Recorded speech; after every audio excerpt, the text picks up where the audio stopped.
இந்த நாளில் நம்முடைய வார்த்தைகளை தியானம் பண்ணும்படியாக நாங்கள் கடந்து வருகிறோம். அடியே ஒரு சிலுவையின் நிழலுக்கு பின்பாக மறைத்துக் கொள். அழியாத நித்திய ஜீவனுள்ள வார்த்தைகளை தந்து எங்கள் ஒவ்வொருவரோடும் பேச வேண்டுமாக ஜெபிக்கிறோம்.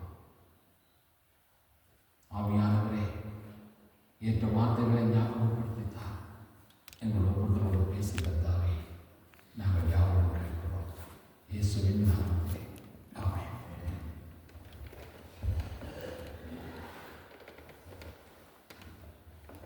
இந்த அருமையான நாளிலே ஒரு அருமையான ஆராதனை பகுதிக்குள்ளே நாங்கள் கடந்து சென்றோம். கர்த்தர் தாமே இவர்களை ஆசீர்வதிப்பாராக.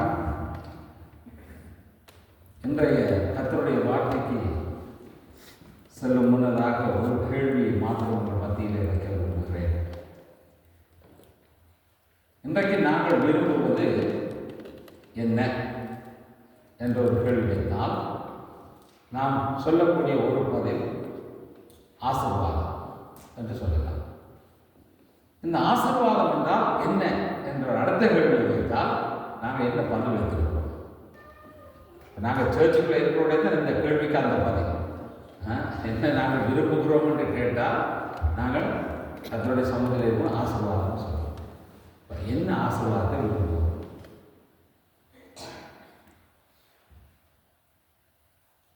எல்லாத்திலும் நிறைவேற்றிருக்கோம். எல்லாத்திலும் நிறைவேற்றிருக்கோம். எல்லாத்தையும் நிறைவாக இருக்கணும். எல்லாம் நிறைவாக இருக்கணும். இப்போ எல்லாம் நிறைவாக இருக்கிறதால் என்ன? அதான் கேள்வி. சரி, எப்போ மனுஷன் நிறைவாக இருக்கிறார்? ஒரு நாளும் இல்லை. அப்போ எப்படி நாங்கள் நிறைவாக இருக்கிறது நாங்கள் கேட்டுட்டு ஒரு நாளும் நிறைவாக இருக்க போகிறதில்லைன்றது நாங்கள் எப்படி சொல்லுவோம்? எப்போ நாங்கள் நிறைவாக இருக்க போகிறோம்? இப்போ எது ஆசீர்வாதம்? அப்போ நிறைவென்றால் ஆசீர்வாதம் இல்லை. அப்போ எது நிறைவு? நித்திய ஜீவனை அடைவதை நிறைவு. சரியான பதில். இப்போ நாங்கள் அது வேதத்தின்படி நாங்கள் பதில் பார்க்கணும். ஏன்னா இந்த உலகத்தில் நாங்கள் எப்படி இருக்கிறோம், எது எங்களுடைய விருப்பமாக, எது எங்களுடைய ஆசீர்வாதமாக இருக்கு. வேதம் சொல்றது சரி, ஆனால் நாங்கள் அந்த வேதம் சொல்றது அந்த பகுதியில் இருக்கிறோமா இல்லையா? இருக்கிறோமா இல்லையா? இல்லை. அப்போ ஏன் இல்லாமல் இருக்கிறோம்? அப்போ இது சிந்திக்கப்பட வேண்டிய விஷயமா இல்லையா? நிச்சயமாக சிந்திக்கத்தான் வேண்டும். சரி, இப்போ எது எங்களுக்கு யாரை தேடினால் ஆசீர்வாதம்? இப்ப யாரை தேடினால் ஆசீர்வாதம்? கடவுளை தேடினா, தேவனை தேடினா தான் ஆசீர்வாதம். ஆனா இன்றைக்கு நாங்கள் ஆசீர்வாதம் பண்ணி யாரை தேடுவோம்?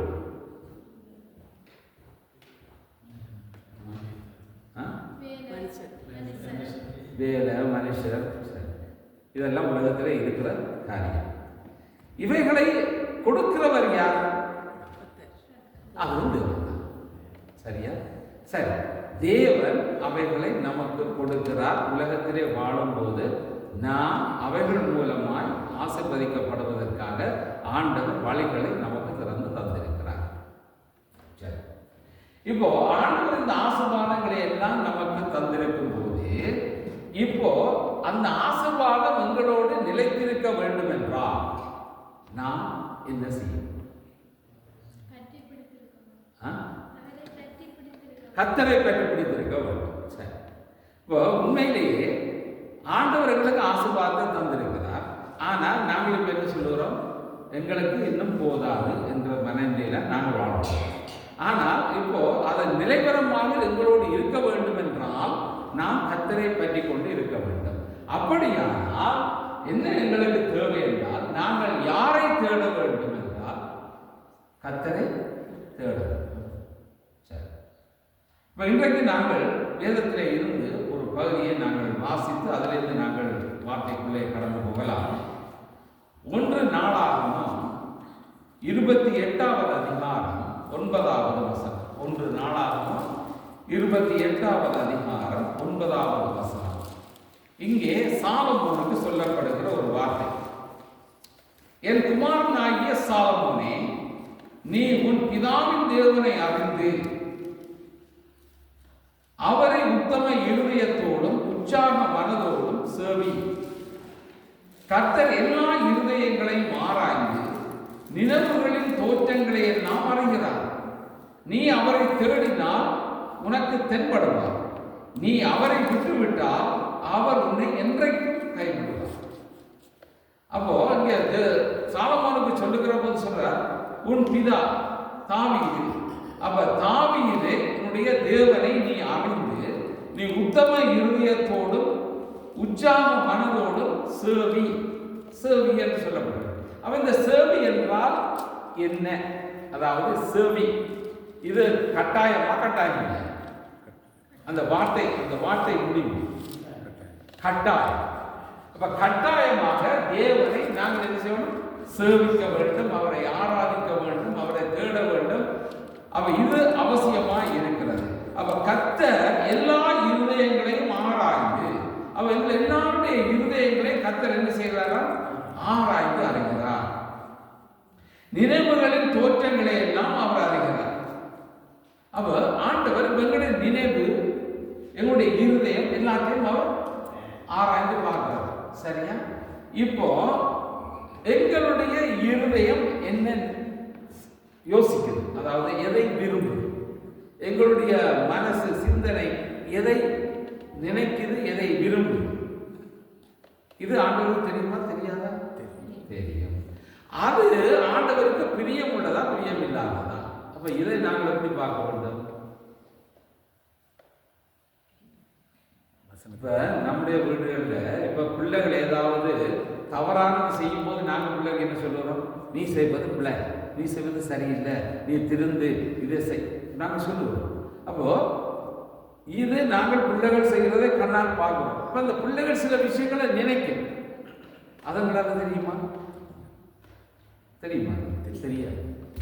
எங்களுக்கு தெரியாது, ஆனால் தேவனுக்கு தெரியும். அப்ப ஆண்டவர் விரும்புகிற காரியம் என்னவென்றால், வேத வசனம் என்ன சொல்லுகிறது என்றால், அவர் நினைவுகளின் தோற்றங்களை எல்லாம் அறிகிறார். நீ அவரை தேடினால் உனக்கு தென்படுவார் என்று சொல்லித்தான் நாங்கள் பார்க்கிறோம். அப்படி என்றால் இந்த ஆண்டவருடைய காரியத்தை நாங்கள் பார்க்கும்போது ஆண்டவருடைய வார்த்தை என்ன சொல்லுகிறது என்றால், நீ அவரை தேடினால் அவர் உனக்கு தென்படுவார்.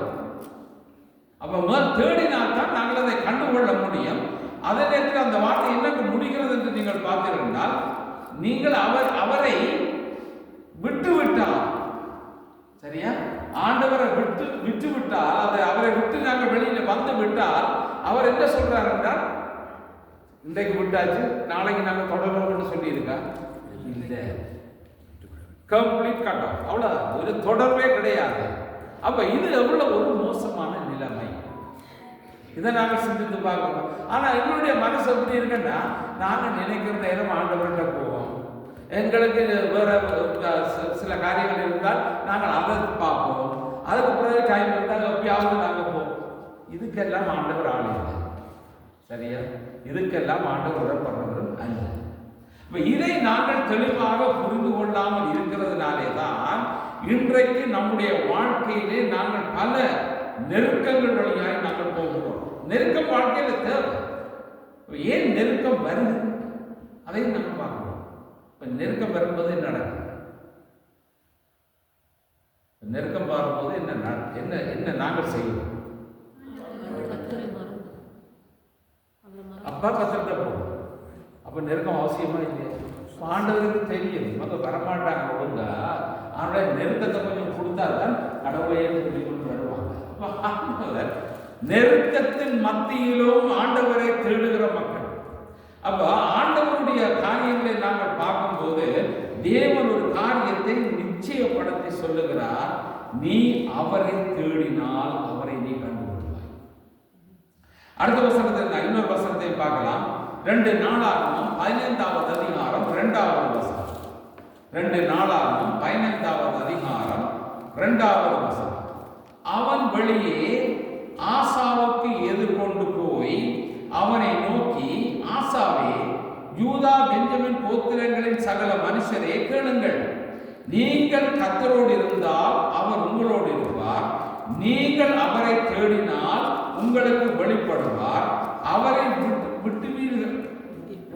விட்டீர்களாகில் அவர் உங்களை விட்டுவிடுவார். அப்ப இந்த வசனம் என்னது எங்களுக்கு இன்னும் ஒரு காரியத்தை சொல்லி தருகிறது அப்படின்னு சொன்னா, மனுஷரே கேளுங்கள். எங்களுக்கு பார்த்து சொல்ல மனுஷரே கேளுங்கள். இப்ப இது தீர்க்கதரிசி வந்து அங்கே ஆசாவுக்கு சொல்லுகிற ஒரு காரியம். ஆசா தான் அந்த ராஜ்யத்தை ஆளுகிறவனாய் இருக்கிறார். பெஞ்சமின் யூதா கோத்திரத்தை ஆளுகிற, எருசலேமை ஆளுகிற மனுஷனாய் அவர் வந்திருக்கிற போது இப்பொழுது அந்த தேசத்தினுடைய நிலைமையே வேறு. அப்படி இருக்கிற போது இப்போ அந்த தீர்க்கதரிசி வந்து சொல்லுகிறார், அந்த ஆசாவிடத்தில் சொல்லுகிறார், அந்த மனுஷரையும் பார்த்து அங்க சொல்லுகிற ஒரு முக்கியமான காரியம் என்றால், நீங்கள் கர்த்தரோடு இருந்தால் அவர் உங்களோடு இருப்பார். நீங்கள் அவரை தேடினால் அவர் உங்களுக்கு வெளிப்படுவார். அவரை விட்டீர்களாகில் அவர் உங்களை விட்டுவிடுவார். அப்ப இந்த செய்தி, இந்த வசனம் அந்த மக்களுக்கு கொடுக்கப்படுகிறது, ராஜாவுக்கு கொடுக்கப்படுகிறது, அந்த தேசத்து மக்களுக்கு கொடுக்கப்படுகிறது. அப்படியானால் இந்த ஆசா என்ன செய்தான், அதை எப்படி அவன் அதை ஹேண்டில் பண்ணான், அதை எப்படி அதை எடுத்துக்கொண்டு போகிறான், இது ஒரு முக்கியமான பகுதி. இப்ப ஆண்டவர் எங்களுக்கு ஒரு எச்சரிப்பை தரும்போது அந்த எச்சரிப்பின்படி நாங்கள் எப்படி அதை செய்ய வேண்டும் என்பதை யார் தீர்மானிக்க வேண்டும்? நாங்கள். அந்த தீர்மானம் எங்களுடைய, சொல்லுவது தேவன், செய்வது நாங்கள். அப்ப இது சரியாக இருக்க வேண்டியது அவசியமா இருக்கு. அப்ப வேதவசனம் சொல்லுகிற அப்படி பார்த்தால், நாங்கள் அவரை தேட வேண்டும், தேடினால் நீங்க அவரை கண்டுகொள்ளலாம். அவரை கண்டுகொண்டால் என்ன நடக்கும்? அவர் சொல்லுகிறதை நாங்கள் கேட்கலாம். அப்ப கேட்டு அதன்படி நாங்கள் செயல்படலாம். நாங்கள் அவரை விட்டு விட்டால், நீங்க எங்களுக்கு வேண்டாம் ஆண்டவரே, நீங்க கூட வேலையை பாருங்க, நாங்கள் எந்த வேலையை பார்க்கணும்னு சொல்லி நாம் இருந்தால் ரெண்டுக்கும் அவரோட நாங்கள் தொடர்பே வைத்திருக்கிறோம். இப்போ நம்முடைய வாழ்க்கையில் பாருங்க, நம்முடைய வாழ்க்கையில் எங்களுக்கு எத்தனையோ நண்பர்கள் வருவார்கள், உறவுகள் வரும், இப்படியெல்லாம் வரும். அப்படியெல்லாம் வரும்போது நாங்கள் அவர்களோடு நல்ல ஐக்கியமாக நாங்கள் பழகுவோம். சாப்பாடு கூப்பிடுவோம், அங்கே சாப்பாடு போவோம், இப்படி எத்தனையோ நல்ல உறவுகள் எல்லாம் இருக்கும். ஆனால் ஒரு நேரம் ஏதாவது ஒரு விஷயத்தில் நம்மை பற்றி ஒரு தவறாக ஏதோ ஒரு காரியத்தை சொல்லிட்டா நாங்கள் என்ன பண்ணுவோம்? இல்லை இல்லை பரவாயில்லை, நீங்கள் சொன்னதெல்லாம் உண்மைதான், நான் உங்களோட ஐக்கியமாக இருக்கிறேன் என்று நாங்கள் சொல்கிறோம். இல்லை, அன்றையோட நாங்கள் அந்த உறவை ஏன் உறவு?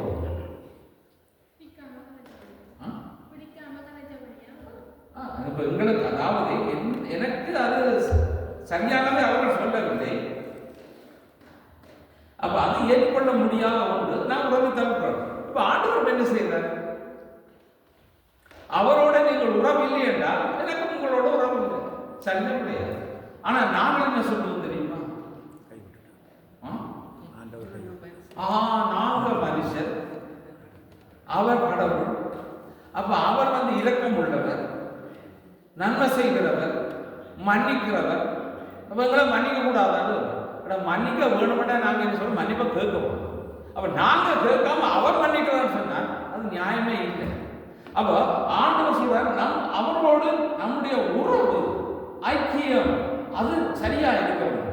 அப்ப ஆண்டவர் தான் எல்லாம் செய்ய வேண்டும் என்று சொல்லுகிறது எங்களுடைய நியாயம். ஆனால் ஆண்டவர் சொல்றார், அப்படி இல்லை, நீ என்னோட இருந்தால் நான் உன்னோட இருப்பேன், அவ்வளவுதான். அப்ப ஆண்டவர் சொல்லுகிற நியதி ஒரு சரியான ஒரு காரியத்தை சொல்லுகிறார். ஆகவே வேதம் அது என்ன இன்னொரு காரியத்தை சொல்றது? யாக்கோபின் புஸ்தகம் 4ஆம் அதிகாரம் 8வது வசனம் சொல்லுகிறது, அங்கே தேவனிடத்தில் சேருங்கள், அப்பொழுது அவர் உங்களிடத்தில் சேருவார். அப்ப நாங்கள் தேவனிடத்தில் சேர்ந்தால் தான் அவர் எங்களோடு சேருவார். நாங்கள் அவர்கிட்ட போகாவிட்டால், அவரை தேடாவிட்டால், அவரிடத்தில் சேராவிட்டால் அவர் எங்களோடு சேர முடியாது. ஆகவே எனக்கு அருமையானவர்களே, இன்று நாங்கள் கர்த்தரை மறந்து பல வேளைகளிலே எங்களுக்கென்று நாங்கள் சில டிசைன் பண்ணி வைத்திருக்கோம். நாங்கள் சில காரியங்களை எங்களுக்கு வேலை ஆகுதுன்னு சொல்லி நாங்கள் எல்லாத்தையும் நாங்கள் கொண்டு வைத்திருக்கோம். இப்போ நாங்கள் அவைகளை வைத்து அவைகளினாலே நாங்கள் ஆண்டவரை குறித்து தேடாமல், சிந்திக்காமல், அவருடைய வார்த்தைகளை தியானிக்காமல், கர்த்தருடைய வார்த்தைகளை கற்றுக்கொள்ள வராமல் அவர் இப்படியான நிலைகளிலே நாங்கள் போகிற போது தேவனுக்கும் எங்களுக்குமான உறவு பிரிக்கப்படுகிறது. தேவன் நம்மோடு இணைந்து கொள்ள முடியாமல் இருக்கிறது. நாங்கள் தேவனோடு இணைந்து கொள்ள எங்களுடைய நேரத்தையும் காலத்தையும் நாங்கள் கொடுக்காமல் இருக்கிறபடியினாலே நாங்கள் அவரை விட்டு நாங்கள் தூரமாய் போகிறோம். அப்படி விலகி இருக்கிற போது அவருக்கும் எங்களுக்கும் உள்ள பிணைப்பு இல்லாமல் போகிறதுனாலே, அந்த உறவு இல்லாமல் போகிறதுனாலே நாங்கள்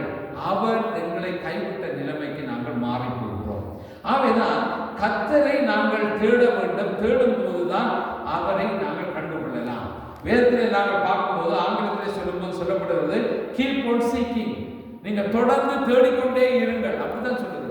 அப்போ ஒரு நாளைக்கு தேடிட்டு அடுத்த நாள் தேடாமல் விடக்கூடாது. நித்தமும் கர்த்தரை தேடும். அப்ப நித்தமும் கர்த்தரை தேடுவது என்பது எங்களுடைய வாழ்க்கையின் ஒரு பகுதி. இப்ப நான் உங்கள்கிட்ட சொல்லல, நீங்க போய் 24 மணி நேரம் ஆண்டவரை பார்த்துட்டு போய் வந்து இருந்தோம் இப்படியே ஆண்டவர் ஒரு வேலையும் செய்யாமல் இருக்க சொல்லி நான் சொல்லவே இல்லை. அப்படி அல்ல. எங்கள் உலகத்திலே வாழும்போது எங்களுக்கு வேலை இருக்கு, பல காரியங்கள் இருக்கு. அவைகளின் மத்தியிலே ஆண்டவருக்கான நேரம், அது ஆண்டவருக்கு உங்களுக்குமான நேரம், அது ஒதுக்கப்பட வேண்டும். இப்ப நாங்கள் சொல்லுவோம் நேரம் இல்லை என்ற ஒரு வார்த்தை இந்த நாட்டில் எல்லாரும் ரொம்ப பிஸி. எங்க பிஸி என்று கேட்டால் வேறு விதமான காரியங்களில் நாங்கள் நம்முடைய நேரங்களை செலவு பண்ணுவோம். அது முக்கியமா, தேவனோடு இருப்பது முக்கியமா என்ற கேள்வி வைத்தால் அப்பொழுது எங்களுக்கு தெரிய வரும் நாங்கள் எது முக்கியம் என்பதை. அவை முதலாவது எங்களுக்கு தேவை, அவரை நாங்கள் தேட வேண்டும். கர்த்தரை நாங்கள் தேடிக்கொண்டே இருப்போமாக இருந்தால் அவரை நிச்சயமாக கண்டுகொள்ளலாம். வேதம் என்ன சொல்லுகிறது? தேடுங்கள் கண்டடைவீர்கள். அவரை தேடினால் தான் காண முடியும். ஆகவே எதை தேட வேண்டும்? ஆண்டவர் சொல்லியிருக்கார். மத்தேயு 6:33 என்ன சொல்லுது? முதலாவது ரெண்டாவது தான் வச்சிருக்காரு. அந்த வசனம் தொடங்கியக்குள்ளே முதலாவது ஃபர்ஸ்ட் ப்ரையாரிட்டி. அப்போ முதலாவது தேவனுடைய ராஜ்யத்தையும் அவருடைய நீதியையும் தேடுங்கள், அப்பொழுது அவளுக்கு நின்றுட்டு அடுத்த என்ன சொல்றாரு? எது கூட கொடுக்கும்? அதாவது இன்றைக்கு நாங்கள் கூட தேவைன்னு ஓடுகிறோம் அல்லவா? நாங்கள் எது வேணுமென்று கூட வேணும் என்று ஓடுகிறோம் இல்ல, அதெல்லாம் இங்கே கொண்டு ஆண்டவர் தருவார். ஆமா, இது எப்படி நடக்கிறது? அப்ப இதை புரிந்து கொள்ள வேண்டும் என்றால் இப்ப நாங்கள் என்ன செய்யணும்? அதை ட்ரை பண்ணி பார்க்கணும். சரிதான்? இப்ப ட்ரை பண்ணி பார்க்கணுன்றால் என்ன? ஆண்டவரோடு நாங்கள் அவரோடு இருந்து பார்த்தால் முதலாவது அவருடைய ராஜ்யத்தையும் அவருடைய நீதியை தேடுகிறவர்களாய் நாங்கள் மாறும்போது நிச்சயமாக எங்களுடைய வாழ்க்கையில் அது பலனாக வந்து சேரும். அதை பார்க்கின்ற போது அப்பொழுதுதான் எங்களுக்கு அதனுடைய உணர்வை நாங்கள் சரியான காரியத்தை நாங்கள் புரிந்து கொள்ள முடியும். அப்போ இந்த முதலாவது இன்றைக்கு நாம் முதலாவது என்ற அந்த முதலாவது தேவனுடைய ராஜ்யத்தையும் அவருடைய நீதியை தேடுவதற்கு இடம் கொடுத்திருக்கிறோமா? அதை செயல்படுத்துகிறோமா? இது எங்களுக்கு முக்கியமாக எழுப்ப வேண்டிய கேள்வி.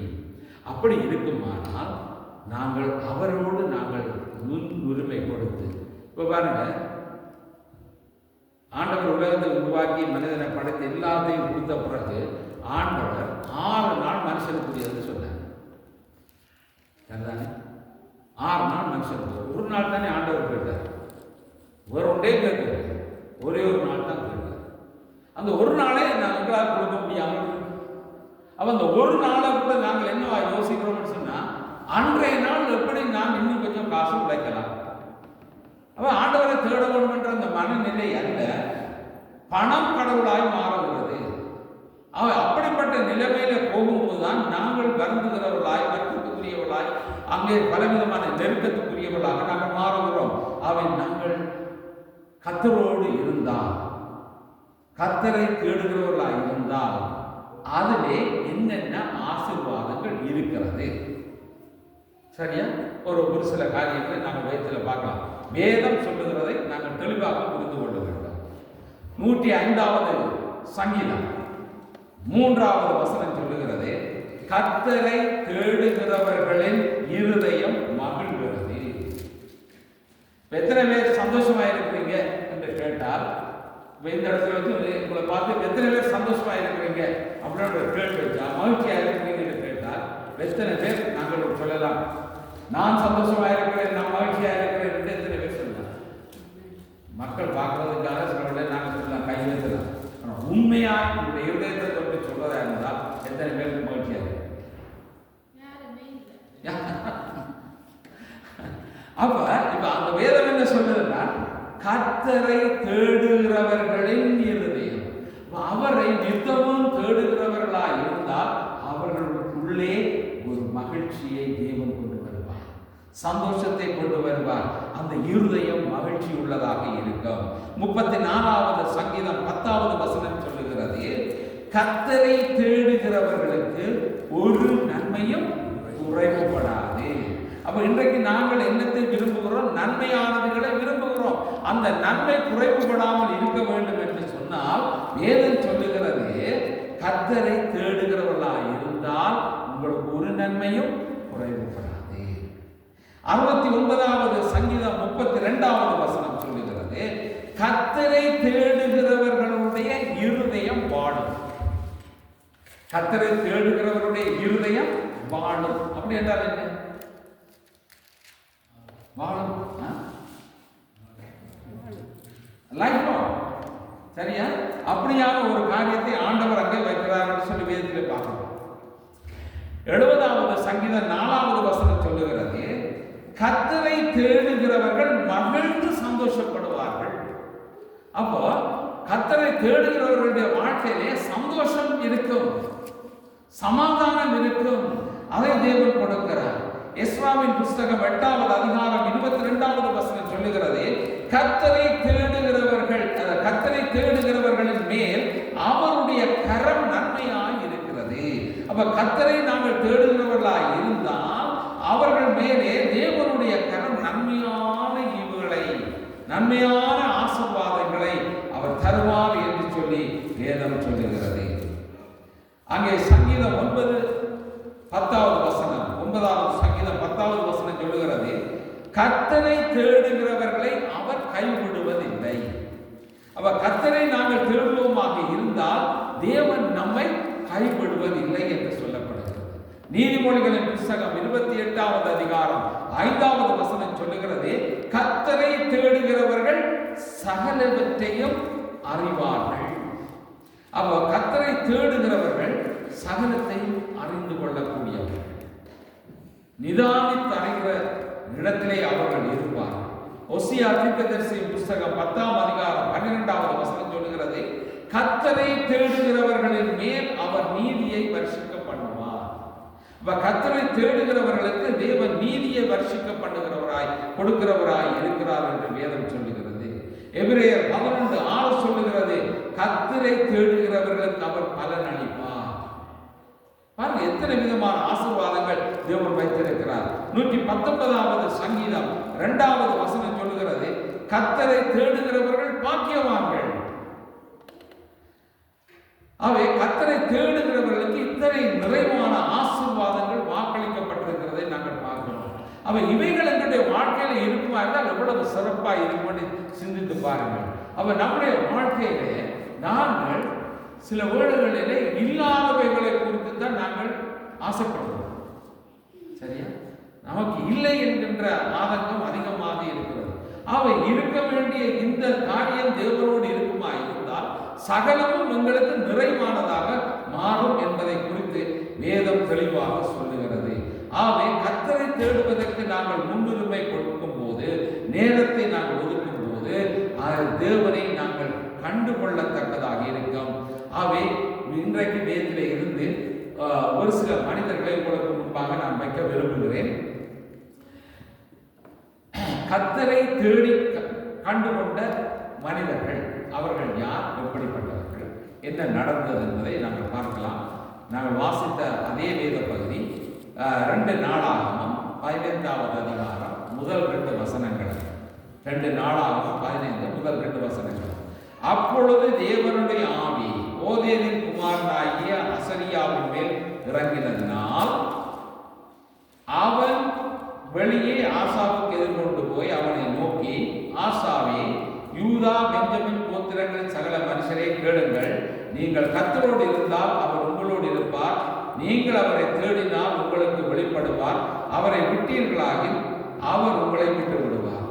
அப்ப ஆசா ராஜாவுடைய நாட்களிலே கர்த்தரை தேடுவதிலே ஜனங்களுக்கு ஒரு வாஞ்சை உண்டானது. அதுக்கு முதல் வாஞ்சை கிடையாது. சரியா? ஆசா ராஜாவுடைய ஆட்சி வருவதற்கு முன்பாக ஜனங்களுக்கு அந்த விதமான நோக்கமே கிடையாது. கடவுளை குறித்த எந்த விதமான எண்ணமும் இல்லாமல் இருந்த நேரத்திலே இப்பொழுது அந்த தீர்க்கதரிசி அங்கே வந்து அங்கே சொல்லுகிறார், இந்த காரியத்தை குறித்து சொல்லுகிறார். சகல மனுஷரே கேளுங்கள் என்று சொல்லி நீங்கள் கர்த்தரோடு இருந்தால் என்று சொல்லி அந்த காரியத்தை அங்கே சொல்லுகிறார். இப்போ அந்த காரியத்தை அங்கே சொன்னபோது அந்த ஜனங்களுக்குள்ளே ஒரு மாற்றம் வந்தது. என்ன மாற்றம் வந்தால், அந்த செய்தி கேட்டபோது நாங்கள் மனம் திரும்ப வேண்டும், அந்த தேவனை நாங்கள் தேடி கண்டுகொள்ள வேண்டும் என்று சொல்லுகிற அந்த மனதிலே அவர்கள் வந்தார்கள். இப்போ அப்படி வந்தபோது அவர்கள் எல்லாரும் சேர்ந்து ஒரு டிசிஷன் எடுக்கிறார்கள். சரியா? அந்த டிசிஷனை நாங்கள் பார்க்கலாம். தீர்மானம் என்ன என்பதை நாங்கள் பார்க்கலாம். 2 நாளாகமம் 15வது அதிகாரம் 12-13 வசனங்கள். 2 நாளாகமம் 15, 12, 13. நாங்கள் பிதாக்களின் தேவனாகிய கர்த்தரை நாங்கள் முழு இதயத்தோடும் நாங்கள் முழு ஆத்துமாவோடும் தேடுவோம் என்று சிறியோர் பெரியோர் ஸ்திரீ புருஷர் எல்லாரும் இஸ்ரவேல் தேவனாகிய கர்த்தரை தேடாதவன் எவனோ அவன் கொலை செய்யப்பட வேண்டும் என்றும் ஒரு உடன்படிக்கை செய்து. சார், இப்போ இவர்கள் என்ன உடன்படிக்கை செய்தார்கள் என்றால், ஆண்டவருடைய வார்த்தை சொல்லப்பட்டாச்சு, நீங்கள் இதை தேட வேண்டும், தேடினால் நீங்கள் இருந்தால் நடக்கும் என்று சொல்லி எல்லா காரியத்திலும் நீங்கள் அவரை விட்டீங்கன்னா அவர்களை விட்டுட்டு போயிடுவார்கள் சொல்லியாரு. இப்போ அவருடைய மனசில் என்னன்னா, ஆண்டவரை நாங்கள் விடக்கூடாது, அவரை பிடித்துத்தான் ஆக வேண்டும். ஆனபடினா அவரை பிடிப்பதா இருந்தால் நாங்கள் ஒரு தீர்மானம் பண்ணுவோம், அவரைத்தான் நாங்கள் பிடிக்க போகிறோம் என்ற தீர்மானத்துக்கு வந்தார்கள். அந்த தீர்மானத்திலே அவர்கள் எடுக்கிற முடிவை நீங்கள் பார்த்தீர்கள். அந்த வசனம் என்ன சொல்லுகிறது? தங்கள் பிதாக்களின் தேவனாகிய கர்த்தரை நாங்கள் முழு இருதயத்தோடு முழு ஆத்மாவோடு தேடுவோம். பாருங்க, அவருடைய டிசிஷன் என்ன? முழு ஆத்மாவோடு முழு இருதயத்தோடும் ஆண்டவரை நாங்கள் தேடுவோம் என்று ஒரு டிசிஷனுக்கு வந்துட்டாங்க. இது முதலாவது தீர்மானம். 2வது தீர்மானம், அந்த 2வது தீர்மானம் என்ன? அங்கே அவர் என்ன சொல்லுகிறார்? 2வது தீர்மானத்தில் நீங்க பார்க்கும்போது 13வது வசனத்துல, சிறியோர் பெரியோர் ஸ்திரீ புருஷர் எல்லாரிலும் இஸ்ரவேலின் தேவனாகிய கர்த்தரை தேடாதவன் எவனோ அவன் சந்தோஷமா பாடுவான். இருக்கா? என்ன சொல்லியிருக்கு? வெட்டு, கொலை, செத்து போகணும். அப்ப இது எப்படியான ஒரு தீர்மானம் யோசிச்சு பாருங்க. அப்படி ஒரு தீர்மானத்தை இன்றைக்கு நம்ம மத்தியிலே நாங்கள் அப்படி எடுக்கிற ஒரு தீர்மானம் எடுத்தோம்னு சொன்னா, இப்ப கர்த்தரை தேடாதவர்கள் யாவரும் கொலை செய்யப்பட வேண்டும் என்று ஒரு தீர்மானம் எடுத்தா நாங்கள் எத்தனை பேர் உயிரோடு இருக்க மாட்டோம். அப்போ இப்ப அந்த நாள்ல அவர்களுடைய முடிவை பார்க்கும்போது கட்டாயமாக ஆண்டவரை தேடித்தான் ஆக வேண்டும் என்று சொல்லுகிற அந்த நிலைக்குள்ளே அந்த மக்கள் வந்தார்கள். யோனா போய் நினிவேல பிரசங்கம் பண்றாங்க. ஒரே ஒரு பிரசங்கம், அவ்வளவுதான். ராஜா முதல் மிருகங்கள் வரை எல்லாமே உபவாசம் இருந்து ஜெபிக்க ஆரம்பித்து விட்டார்கள். தாங்கள் ஆண்டவரை தேட வேண்டும் என்ற உணர்வு வந்தார்கள். இன்று நம்முடைய வாழ்க்கையில் அப்படிப்பட்ட ஒரு உணர்வு, உற்சாகம், ஆண்டவரை தேட வேண்டும் என்ற அந்த நம்பிக்கை, அவரை நான் தரிசிக்க வேண்டும் என்ற ஆர்வம் எங்களுக்குள்ள இருக்கா? ஆண்டவரை ஆராதிப்பதற்கு நாங்கள் ஆண்டவருடைய சமூகத்துக்கு போக வேண்டும், அது எங்களுடைய கடமை, ஆண்டவரை தேட வேண்டியது அவசியம் என்கின்ற அந்த முன்னுரிமை ஆண்டவருக்கு நாங்கள் கொடுக்கிறோமா? இல்லையே. அப்போ அது ஆண்டவர் சொல்லுகிற காரியத்தை நாங்கள் பார்க்கின்ற போது தேவனிடத்திலே அவர்கள் அப்படியான ஒரு நிலைக்குள்ளே தங்களை ஒப்புக் கொடுக்கிறதற்கு முன் வந்தார்கள், ஒரு தீர்மானத்தை எடுத்தார்கள். அவை ஜனங்கள் கர்த்தருக்கு முன்பாக ஒரு உடன்படிக்கையை அவர்கள் செய்து கொண்டார்கள். 2 நாளாகமம் 15வது அதிகாரம் 4வது வசனம் சொல்லுகிறது, தங்கள் நெருக்கத்திலே இஸ்ரவேலின் தேவனாகிய கர்த்தரிடத்தில் திரும்பி அவரை தேடின போது அவர் அவர்களுக்கு வெளிப்பட்டார். ஹல்லேலூயா! கர்த்தர் வெளிப்படுகிறார். அவரை தேடின போது அங்கே தேவன் வருகிறார், தேவனை சந்திக்கிறார்கள். தேவனுடைய பிரசன்னத்துக்குள்ளே அவர்களால் போக முடிந்தது. அப்ப எதனாலே அவர்கள் போனார்கள்?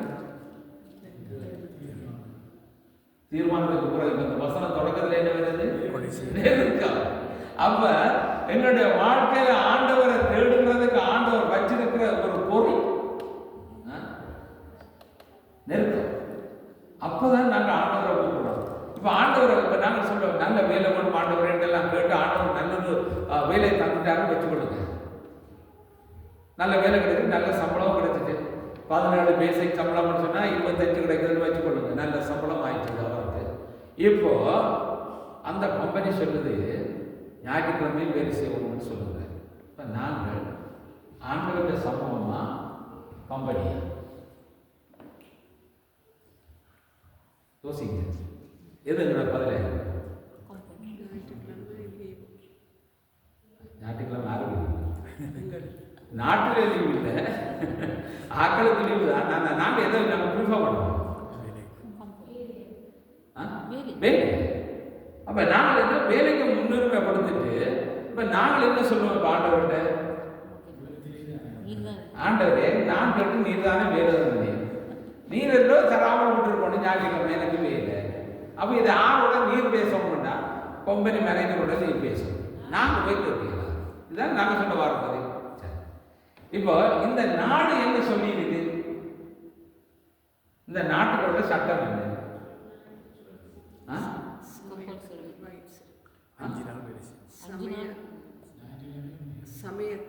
அதாவது ரிலிஜியனை பொறுத்தவரையில், சமயத்தை பொறுத்தவரையில் நாடு என்ன சொல்லி வச்சிருக்கு? சட்டம் என்ன?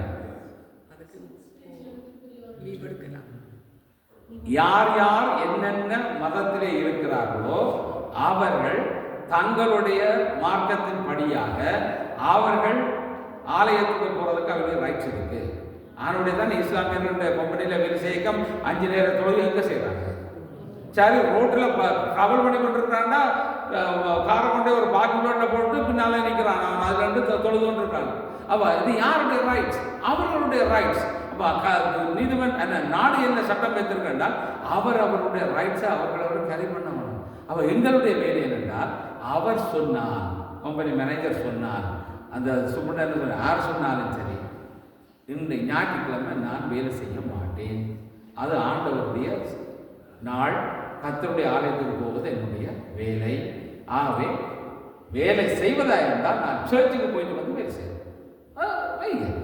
கர்த்தரை தான் இந்த முன்னுரிமை கர்த்தருக்கு தான்.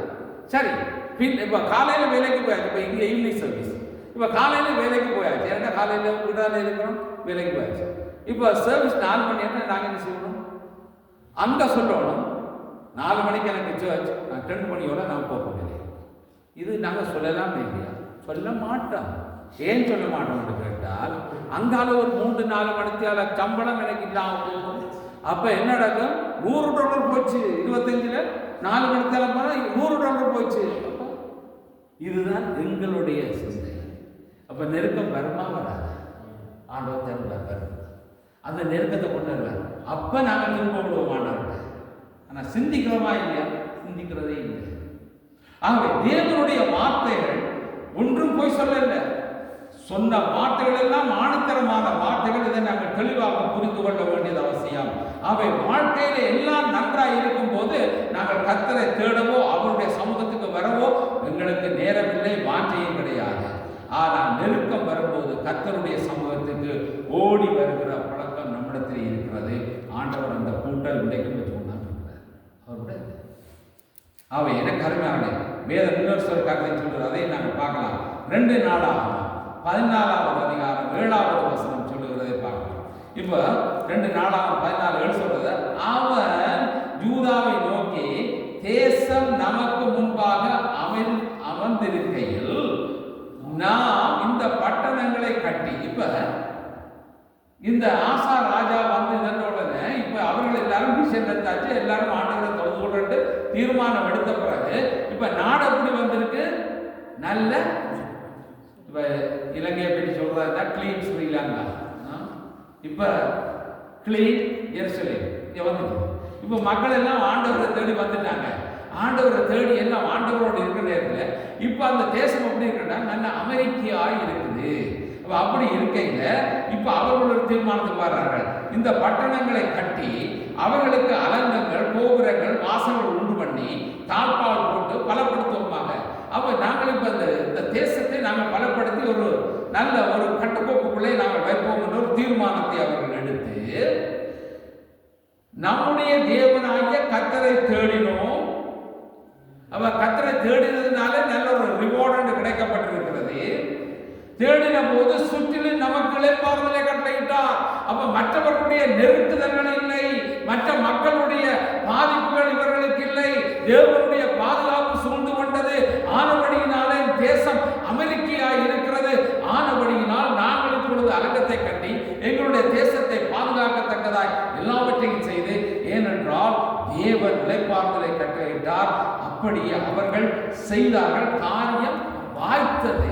பாருங்க, காரியம் வாய்க்க பண்ணுகிறார். அப்போ ஒரு காரியத்தை ஆண்டவருக்கு என்று நாங்கள் கொடுக்கும் போது, நாம் சில காரியத்தை விரும்பி இந்த காரியத்தை செய்வோம் என்னும் போது ஆண்டவர் அனுகூலமான துணையாய் வந்து எங்களுக்கு ஆதரவு தருகிறவராய் அதை செய்ய பண்ணுகிற தேவனாய் இருக்கிறார். அவை அப்படிப்பட்ட தேவனை நாங்கள் தேட வேண்டியது அவசியம். அவை ராஜாவாகிய ஆசா தேவனை தேடுவதற்கு முன்பாக அவன் என்ன செய்தான்? இப்போ அந்த திக்கதரிசி வந்து சொல்லியாச்சு.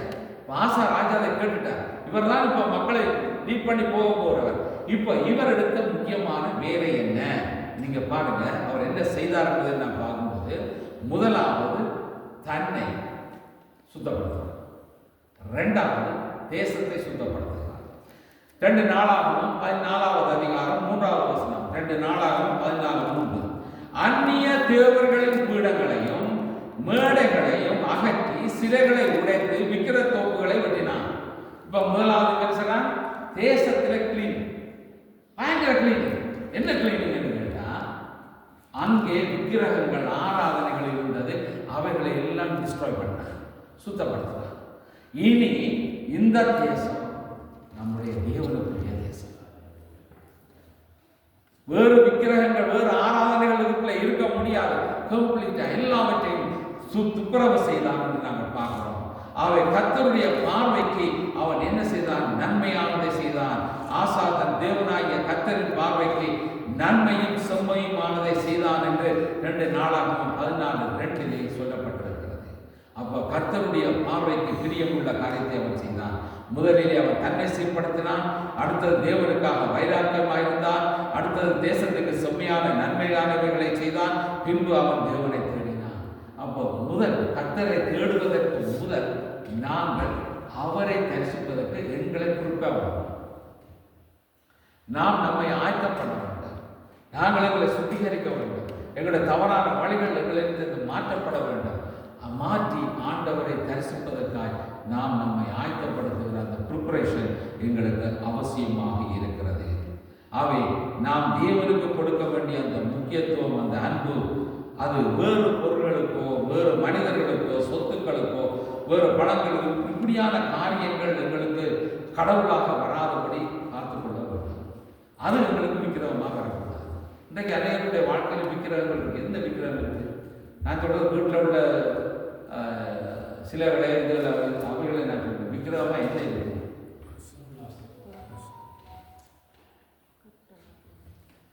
நிறைய இருக்கு.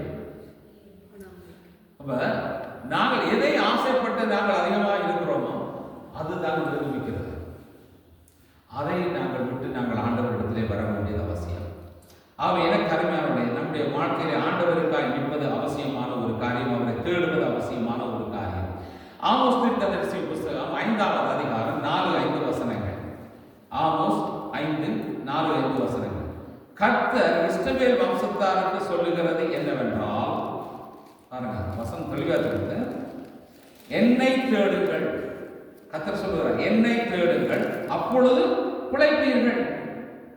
அவர் அங்கே சொல்லுகிற காரியம், என்னை தேடுங்கள், அப்பொழுது நீங்கள் பிழைப்பீர்கள். இப்ப இது முக்கியமான வசனம். அடுத்த ஒரு காரியம் இருக்கிறது. என்னன்னு சொன்னா, ஆண்டவர் சொல்லுகிறார், இந்த இதில் நீங்கள் அவாய்ட் பண்ணணும் என்று சொல்லுகிறார்.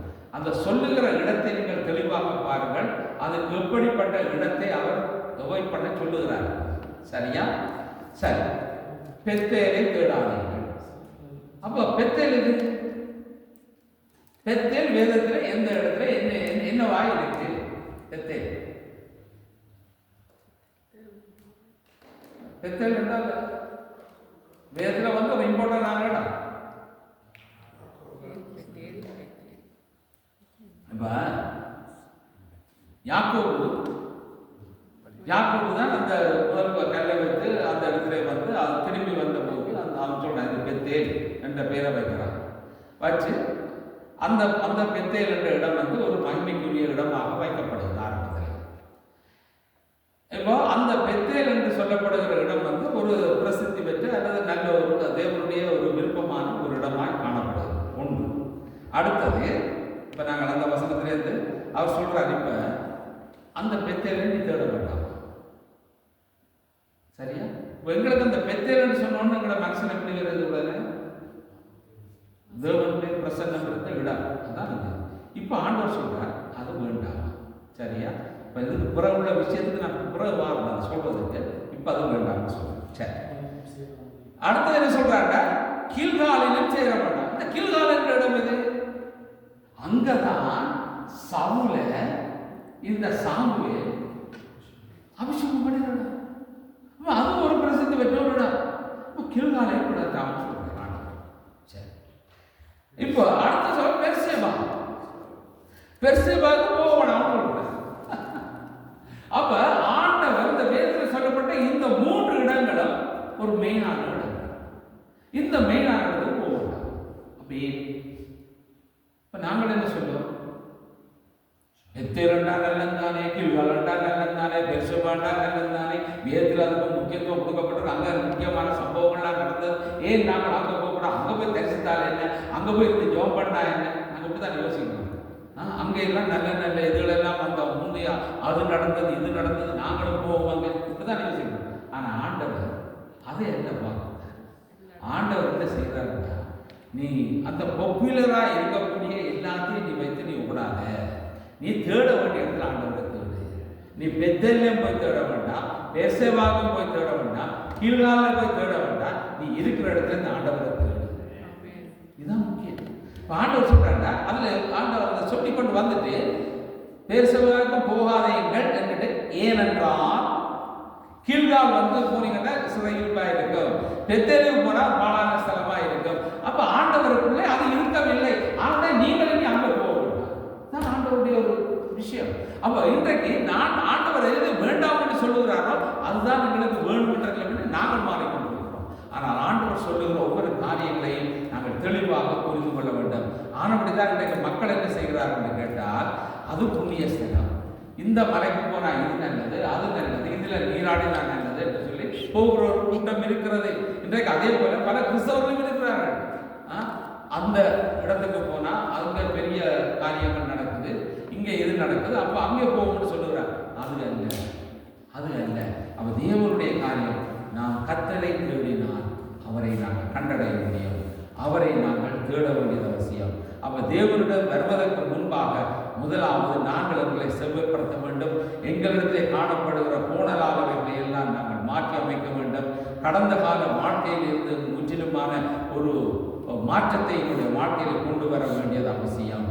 அவை இந்த ஆசா ராஜா 2 நாளாகமம் 14:11 சொல்லுகிறது. 2 நாளாகமம் 14:11 ஆசா தன் தேவனாகிய கர்த்தரை நோக்கி கூப்பிட்டு, கர்த்தாவே, பலமுள்ளவனுக்காகிலும் பலனற்றவனுக்காகிலும் உதவி செய்கிறது உமக்கு லேசான காரியம். எங்கள் தேவனாகிய கர்த்தாவே, எங்களுக்கு துணை நில்லும். உம்மை சார்ந்து உம்முடைய நாமத்தில் ஏராளமான இந்த கூட்டத்துக்கு எதிராக வந்தோம். கர்த்தாவே, நீர் எங்கள் தேவன், மனுஷன் உம்மை மேற்கொள்ள விடாதையும். இப்ப என்ன சொல்லுறாருன்னா, ஒரு யுத்த முறைக்கு வந்திருக்கிறார், எதிராளிகள் நிற்கிறார்கள், இவருடைய மக்களை பார்க்கலாம் நம்பர்ஸ் குறைவு, அவர்களோட ஃபைட் பண்ணக்கூடிய ஸ்ட்ரென்த் இல்லை. இப்ப ஆண்டவருடைய சமூகத்தில் போய் கேட்கிறார், ஆண்டவரே, நேர் பலமுள்ளவனுக்காகிலும் பலமில்லாதவனுக்காகிலும் உதவி செய்வது உமக்கு லேசான காரியம். ஆண்டவரே, இப்பொழுது எங்களுடைய நிலைமை எப்படி இருக்கிறது என்று கேட்டால், அவர்களுக்கு எதிராக நாங்கள் வந்தோம். கர்த்தாவே, நீர் எங்கள் தேவன், அந்த மனுஷனுக்கு எதிராக எங்களை தொட்டு போக விடாதே ஆண்டவரே என்று ஆண்டவருடைய பாத்திரை என்று அவன் சொல்லிக்கிறான். பலம் உள்ளவனுக்காயிலும் பலம் இல்லாதவனுக்காயிலும் உதவி செய்வது அவர் லேசான காரியம், அவருக்கு லேசான காரியம். அவை கர்த்தரை தேடின போது அவனுக்கு விரோதமாய் வந்த எத்தியோப்பிய படைகள் எல்லாம் பலன் கொள்ள முடியாதபடி நெற்கதியாய் முறிந்து ஓடினார்கள், தோற்று போனார்கள். தேவனுடைய பிள்ளைகள் ஜெயித்தார்கள். அவை ஜெயம் கொடுக்கிற தேவன் நம்முடைய தேவன். அவரை நாங்கள் பற்றி பிடித்திருக்க வேண்டியது அவசியம். அவை தேவனுடைய ராஜ்யம் அமெரிக்கையாய் இருந்தது என்று 5வது வசனம் சொல்லுகிறது. அங்கே 6வது வசனம் சொல்றது அந்த இடம் முழுவதும் இளைப்பாறுதலை தேவன் கட்டளையிட்டார் என்று சொல்லி வேதம் சொல்லுகிறது. அவை எனக்கு அருமையான எங்களுடைய வாழ்க்கையிலே கர்த்தருக்காய் நிற்க வேண்டியது அவசியமாய் இருக்கிறது. அவை யோசபாத் கர்த்தரை தேடினார். அங்கே ஆசா தேடினார், இங்கே இன்னொரு மனிதனை கொள்வார்கள். இது யோசபாத். இந்த யோசபாத் ஒரு ராஜா. இப்போ இந்த யோசபாத் என்று சொன்னால் அங்கே வேதம் சொல்லுகிறது யெகோவா என் நியாயாதிபதி என்பதுதான் அந்த யோசபாத்தினுடைய மறுபெயர். அவை கர்த்தரை தேடும் போது கர்த்தர் நிச்சயமாகவே நமக்கு நியாயம் செய்கிறவராய் இருக்கிறார். ஆசாவுக்கு தேவன் உதவி செய்தார். இப்போ யோசபாத் ஆண்டவரை தேடுகிறார். இப்போ 2 நாளாகவும் 20வது அதிகாரம் 3வது வசனம் சொல்லுகிறது, அப்பொழுது யோசபாத் பயந்து கர்த்தரை தேடுகிறதற்கு ஒருமனப்பட்டு யூதாவங்கம் உபவாசத்தை கூறுவித்தார். இப்போ யோசபாத் என்ன செய்கிறார், அந்த தனக்கு கீழே இருக்கக்கூடிய அந்த நாட்டு மக்களுக்கு ஒரு காரியத்தை சொல்றார், கர்த்தரை எல்லாரும் தேடணும். அதுக்கு நீங்கள் என்ன செய்யணும்னா, எப்படி தேடணும்னு சொன்னார், உபவாசம். உபவாசம் பண்ணுவது எதுக்கு? உபவாசம் பண்ணுவது எதுக்கு? உபவாசம் செய்து கர்த்தரை தேடணும் அறிவித்தார். உபவாசம் எதுக்கு?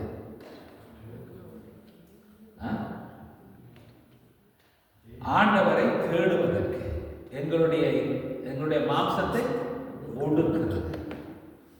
அதை ஒடுக்கி ஆண்டவரை தேடுகிறவர்களை நாங்கள் மாற வேண்டும். அவன் அதை மக்களுக்கு அறிவித்தான். ஜனங்கள் என்ன செய்தார்கள்? அதை கீழ்ப்படிந்து செய்தார்கள். கர்த்தரை தேடினார்கள். ஒருமுகப்படுத்தி அங்கே கர்த்தரை நோக்கி பார்த்தார்கள். அவை கர்த்தரை தேடி வருவது என்பது அவசியம். கர்த்தரை தேடுவதற்கு முன்னுரிமை கொடுக்க வேண்டியது அவசியம். அவை கர்த்தரை தேடுவதென்றால் எங்களுடைய மாம்சத்தின் காரியங்களை ஒடுக்கி கர்த்தருக்கு முன்னுரிமை கொடுத்து நாங்கள் கர்த்தரை தேட வேண்டியது அவசியம். எபிரேயர் 10:25 சொல்லுகிறது, சபை கூடி வருதலை மற்றவர்கள் விட்டு விடுவது போல நீங்கள் விட்டு விடாதீர்கள், ஒருவருக்கு ஒருவர் புத்தி சொல்ல கடவோம் என்று வேதம் சொல்லுது. அவை நாங்கள் மற்றவர்களுக்கு புத்தி சொல்லணும். கர்த்தரை தேடுங்க. கர்த்தர் உங்களுக்கு இந்த காரியங்களை செய்வார். மற்றவர்களுக்கு சொல்லுங்க. இப்போ நாங்கள் வேற காரியங்கள் எல்லாம் சொல்லுவோமே. இப்போ நல்ல ஒரு ரெஸ்டாரண்ட்டில் வந்து ஒரு புதிய நல்ல சாப்பாடு சொல்லி வந்திருக்கேன்னு சொல்லி நீங்கள் சாப்பிட்டு டேஸ்டாக நீங்கள் என்ன சொல்றீங்க? உங்கள்ட்ட யாராவது கேட்டாங்க சாப்பிட பற்றி? இல்லையே. நாங்கள் என்ன சொல்லணும், அவங்க ஒரு புது ரெஸ்டாரண்ட் சொன்னால் சூப்பரான சாப்பாடை பண்ணால் நம்பரை சொல்லப்பா நான் ஒரு கதை உடனே கேட்கறதுக்கு ஆகல். நாங்கள் ஆண்டவரை பற்றி ஏதாவது சொல்லணும், சூப்பரான ஆண்டவர் சொல்லக்கூடியவராக இல்லையே. அப்போ இதுதான் எங்களுக்கு தேவை. அப்போ ஆண்டவருடைய நாங்கள் மற்றவர்களுக்கு ஆண்டவரை பற்றி சொல்லுகிறவர்களாய் நாங்கள் மாற வேண்டும். அப்போ இது என்னுடைய வாழ்க்கையில் முக்கியத்துவம் வாய்ந்த ஒன்று, ஆண்டவரை தேடும். இப்போ பாருங்க, இந்த வெள்ளி காசு பற்றி ஒரு பொம்பளை காசு தொலைச்சி ஒரு இது பார்க்கணும். அவளோட அந்த காசு தொலைச்சது வீட்டுக்குள்ள அப்போ அந்த வீடு இருட்டு. இப்போ அவளை என்ன செய்தாலும் பார்க்கணும், விளக்கை கொளுத்தி வீட்டை பெருக்கி அந்த காசை கண்டுபிடித்தாங்க. இன்றைக்கு நாங்கள் என்ன சொல்லுவோம், இந்த காசு வந்து துளைந்து போனால் அந்த காசு துளைஞ்சிட்டேன்னு சொன்னால் நாங்கள் என்ன சொல்லுவோம், அந்த பக்கத்தில் சரியான இருட்டு, இப்போ போய் அதை தேட முடியாது என்று நாங்கள் சொல்லுவோம். இல்லாவிட்டா இன்னும் ஒரு சார் யாராவது சொல்லுவாருன்னா, சரி இருட்டுகளை தேடுற பார்க்க வெளிச்சத்தில் தேடுவோம்னு சொல்லி யோசிப்போம். அப்போ வெளிச்சம் அங்கே இருக்கு, வெளியிலே இருக்கு. துளைச்ச இடம் அங்கே, தேடுற இடம் வருது. இப்படி தேடினா சரி வராது. தொலைத்த இடம் எதுவோ அங்கே தான் தேடணும். எங்களுடைய வாழ்க்கையை எங்கே தொலைச்சிருக்கணுமோ அங்கே தான் தேடணும். எங்களுடைய வாழ்க்கையில் எங்கே நாங்கள் விழுந்துருக்கிறோமோ அங்கே தான் தேடணும். அப்போ தேடணும்னா சுத்தம் பண்ணித்தான் ஆகணும். எங்களோட பாவங்கள் வெளியில் போய்த்தான் ஆகணும். இந்த சுத்தப்படுத்துதல் வந்தாலே ஒழிய கர்த்தரை நாங்கள் தேடி கண்டுபிடிக்க முடியாது. இதோடு அங்கே போய் ஆண்டவரை பார்க்க முடியாது. முதலாவது எங்களை சுத்தம் பண்ணி கொண்டு நாங்கள் போவதற்கு ஆயத்தப்பட வேண்டியதை நாங்கள் செய்ய வேண்டியது அவசியமாக இருக்கிறது. அவை என கருமையான தேவ மக்களை ஆண்டவர்களுக்கு சொல்லுகிற இந்த காரியங்களை நாங்கள் பார்க்கும்போது நாங்கள் இன்னுமாய் கர்த்தருக்கு நாங்கள் செய்ய வேண்டிய காரியம், கர்த்தரோடு இருக்க வேண்டிய காரியங்கள் நிறைய இருக்கிறது. கடைசியாக நான் ஒரு காரியத்தை நான் சொல்லி முடித்து விடுகிறேன். இந்த யோசபாத் என்ன செய்தான் என்பதை குறித்து நாங்கள் 2 நாளாகவும் 20வது அதிகாரம் 6 முதல் 12 வசனத்திலே ஒரு பிரேயர். இது ஒரு ஜெபம், அவன் செய்த ஒரு ஜெபம். பாருங்க, அதை நீங்கள் நான் இங்கே அதை வாசிக்கிறேன். 2 நாளாகவும் 20வது அதிகாரம் 6 முதல் 12 வசனம். எங்கள் பிதாக்களின் தேவனாகிய கர்த்தாவே, பரலோகத்தில் இருக்கிற நீர் அல்லவோ தேவன். தேவனே ஜாதிகளுடைய ராஜ்யங்களை எல்லாம் ஆளுகிறவர். உம்முடைய கரத்திலே வல்லமையும் பராக்கிரமமும் இருக்கிறது. ஒருவரும் உம்மோடு எதிர்த்து நிற்கக்கூடாது. எங்கள் தேவனாகிய நீர் உம்முடைய ஜனமாகிய இஸ்ரவேலுக்கு முன்பாக இந்த தேசத்து குடிகளை துரத்திவிட்டு இதை உம்முடைய சிநேகிதனாகிய ஆபிரகாமுடைய சந்ததிக்கு என்றைக்கும் என்று கொடுக்கவில்லையா? ஆதலால் அவர்கள் இங்கே குடியிருந்து இதிலே உம்முடைய நாமத்திற்கென்று ஒரு பரிசுத்த ஸ்தலத்தை கட்டினார்கள். எங்கள் மேல் பட்டயம், நியாய தண்டனை, கொள்ளை நோய், பஞ்சம் முதலான தீமைகள் வந்தாலும் அப்பொழுது உம்முடைய நாமம் இந்த ஆலயத்தில் விளங்குகிறபடியால் நாங்கள் இந்த ஆலயத்திலும் உமது சந்நிதியிலும் வந்து நின்று எங்கள் இடுக்கண்ணில் உம்மை நோக்கி கூப்பிடுகையில் தேவரீர் கேட்டு ரட்சிப்பீர். பாருங்க, எங்களை ரட்சிக்க வேண்டும் சொல்லி இந்த காரியங்களை என்று சொல்லி இருக்கிறார்கள். யார் சொல்லி இருக்கிறார்கள்? மூதாதையர் சொல்லி கொடுத்திருக்கிறார்கள். அப்ப எங்களுக்கு முன்னாலே இருந்தவர்கள் எங்களுக்கு சொல்லி தந்தபடியாகத்தான் நாங்கள் ஆண்டவரை இங்கே இருக்கிறோம். எங்களுடைய சந்ததிக்கு நாங்கள் சொல்ல வேண்டும், ஆண்டவரை சற்று சரியாக சொல்லிக் கொடுக்க வேண்டியது அவசியம். அப்ப சொல்லி இருக்கிறார். இப்பொழுதும் இதோ இஸ்ரவேல் மேலர் எகிப்து தேசத்திலிருந்து வருகிற போது அம்மோன் புத்திரர், மோவாபியர், சேயீர் மலைத்து தேசத்தாருடைய சீமைகள் வழியாய் போக நீர் உத்தரவு கொடுக்கவில்லை. அப்ப எகிப்திலிருந்து வழிகட்டி இஸ்ரவேல் ஜனங்கள் வரும்போது இந்த பாதையாக வர்றதுக்கு நீர் அனுமதி கொடுக்கவில்லை. ஆகையால் அவர்களை விட்டு விலகி அவர்களை நாசப்படுத்தாதிருந்தார்கள். அப்ப இஸ்ரவேல் ஜனங்கள் அங்கிருந்து வர்ற நேரத்தில் யாரெல்லாம் எதிர்பார்த்தாரோ அவங்களையெல்லாம் டிஸ்டர்ப் பண்ணி அப்படியே நாட்டை பிடிச்சிட்டு கடந்து போய்கொண்டே இருந்தாங்க. இப்போ ஆண்டவர் இவர்களை அந்த பக்கம் போவாங்க, வேற பக்கத்தால போக பண்ணிட்டார்.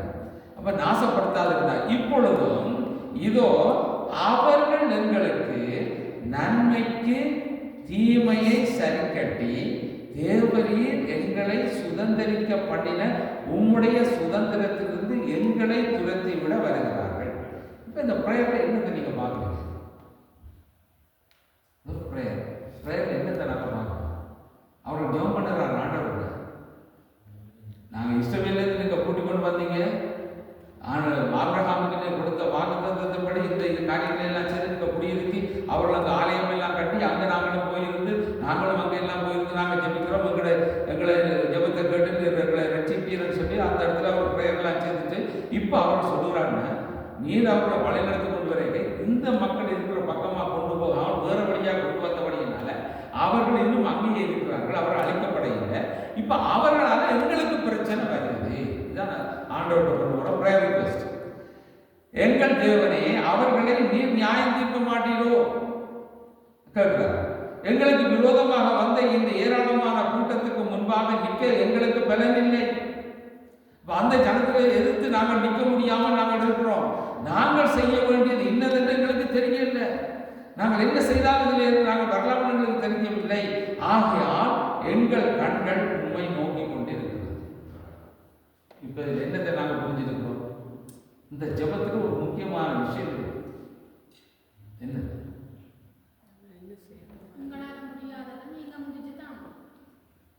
எங்களால் முடியாது.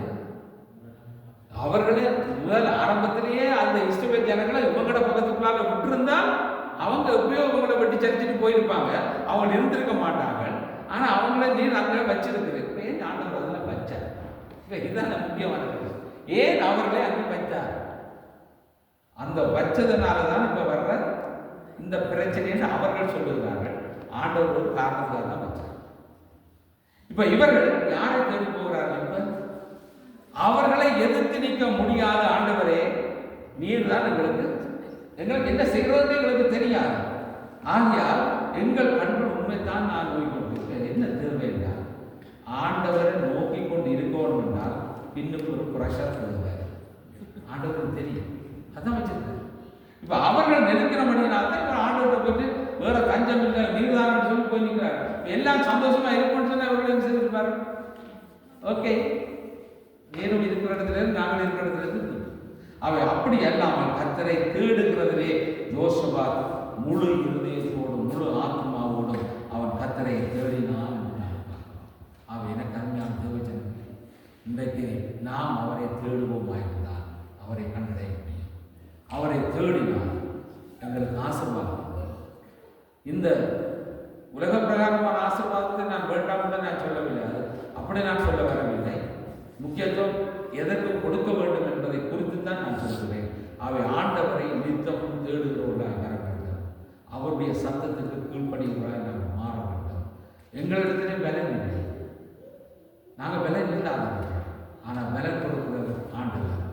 அதனால தான் சொல்கிறேன், பலன் உள்ளவன் பலன் இல்லாதவன் எல்லாருக்கும் ஆண்டவர். அது லேசான காரியம் ஆண்டவர். அவர் இந்த லேசான காரியத்தை செய்யக்கூடிய அந்த ஆண்டவரிடத்தை எங்களை முழுமையாக நாங்கள் சொல்லி அன்பின் பரலோக தகப்பனே, உங்களுடைய வார்த்தைகளுக்காக நன்றி. ஆண்டவரே, நாங்கள் உலகத்திலே வாழும்போது யாரை நாங்கள் தேட வேண்டும் என்பதை குறித்து ஆண்டவரே, நாங்கள் உண்மை தேடினால் அதனால் உண்டாகிற ஆசீர்வாதத்தை குறித்து நாங்கள் பார்த்தோம். ஆண்டவரே, ஆசா எப்படி ஆண்டவரை உண்மை தேடினான் என்பதை குறித்து பார்த்தோம். யோசபாத் எப்படி தேடினான் என்பதை பார்த்தோம்.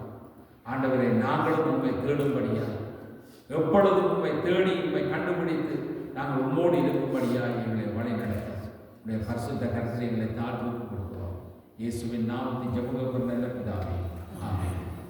இந்த வழியில் நாங்கள் லேசான காரியம், நமக்கு அந்த லேசான காரியம் பாட்டை